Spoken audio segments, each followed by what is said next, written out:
मुलाला बोला मांडीवर बसमध्ये बसमध्ये जागा नाही होती तर। नमस्कार। महाराष्ट्र में चलती ट्रेन के अंदर एक मुस्लिम बुजुर्ग के साथ मारपीट और गाली गलौज करने वाले तीनों आरोपियों की मुश्किलें अब बढ़ गई हैं।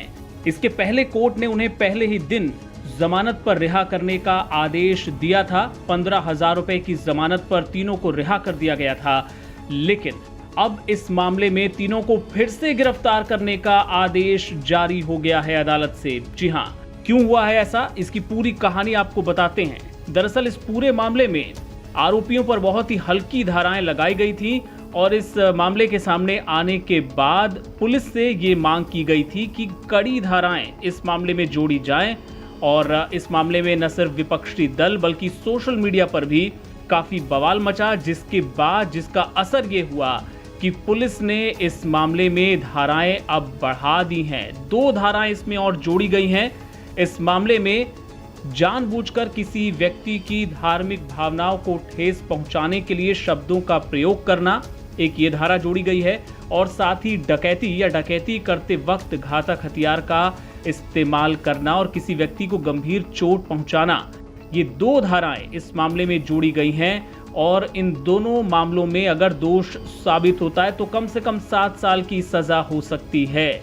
और पुलिस ने जब ये 2 धाराएं जोड़ी, इसके बाद अदालत ने, मजिस्ट्रेट ने तीनों आरोपियों को जो जमानत दी गई थी उसे कैंसिल कर दिया और पुलिस को आदेश दिया कि फिर से तीनों को हिरासत में लिया जाए।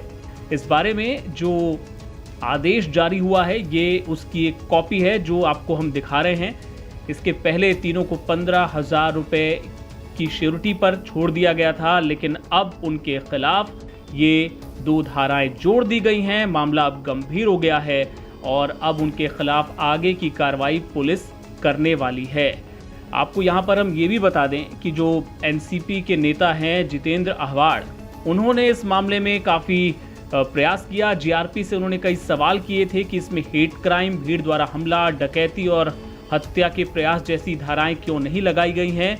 और संभवतः उसी का असर था कि पुलिस ने इस मामले में अब 2 धाराएं और जोड़ दी हैं। तीनों आरोपियों को फिर से गिरफ्तार करने का कोर्ट ने आदेश जारी कर दिया है। तो मैं जहाँ था वहाँ पर 10-15 लड़के आजू बाजू में सब बैठे थे। मेरी दाढ़ी और टोपी देख के मेरे को रोके, ये बैग में क्या है, और हमको। आपको बता दें कि ये महाराष्ट्र के नासिक जिले का मामला है, जहां इगतपुरी के पास एक ट्रेन के अंदर एक बुजुर्ग मुस्लिम व्यक्ति जिनका नाम हाजी अशरफ मुनियार है, वो कल्याण में अपनी बेटी के घर ट्रेन से जा रहे थे। इगतपुरी के पास उनके कुछ सहयात्रियों ने उन पर हमला किया, उन्हें निशाना बनाया। बीफ होने के शक में उनके साथ मारपीट की गई और उनके साथ गाली गलौज भी की गई। इस घटना का वीडियो भी सोशल मीडिया पर वायरल हुआ, जिसके बाद पुलिस हरकत में आई। हालांकि ये आरोपियों को पहले ही दिन जमानत मिलने के खिलाफ भी लोगों में काफी गुस्सा था और अब उसी का ये असर कहा जाएगा कि धाराएं इस मामले में बढ़ा दी गई हैं और आरोपी एक बार फिर से जेल की सलाखों के पीछे अब नजर आएंगे। आपको बता दें कि जो इस घटना में जो बुजुर्ग पीड़ित थे, उन्होंने ये कहा था कि अगर आरोपियों को इस तरह जमानत मिल जाती है तो ये मेरे साथ अन्याय होगा। मैं न्याय की मांग करता हूं। उनकी आंखों में भी चोट पहुंची है और उनका ये आरोप है कि उनके मूत्र मार्ग से खून आ रहा है और उनको बात करने में दिक्कत हो रही है, सीने में दर्द है। हालांकि उन्होंने ये भी कहा था कि मुझे देश की अदालत पर भरोसा है और मुझे न्याय मिलेगा। जो मेरे साथ हुआ है वो किसी और के साथ नहीं होना चाहिए। उनको आंखों का भी प्रॉब्लम है, न्यूरोलॉजिकली इफेक्टेड है ना, और उनको यूरोलॉजी में जाना है ना, कार्डियो में भी उनको बहुत पूरे बॉडी में इंटरनल चोटें आई हैं, जिसकी वजह से उनको तकलीफ है। देखो मैडम, हम भी डिप्रेशन में और हमारे घर वाले भी डिप्रेशन में, हमारे आई साहब भी डिप्रेशन में। वैसे कोई भी इंसान, वो चाहे छोटा हो या बड़ा हो, किसी के साथ ये जो हरकत हुई है, ये हरकत नहीं होना चाहिए। हमारे हिंदुस्तान भारत देश की अदालतों पर मेरे को पूरा विश्वास है।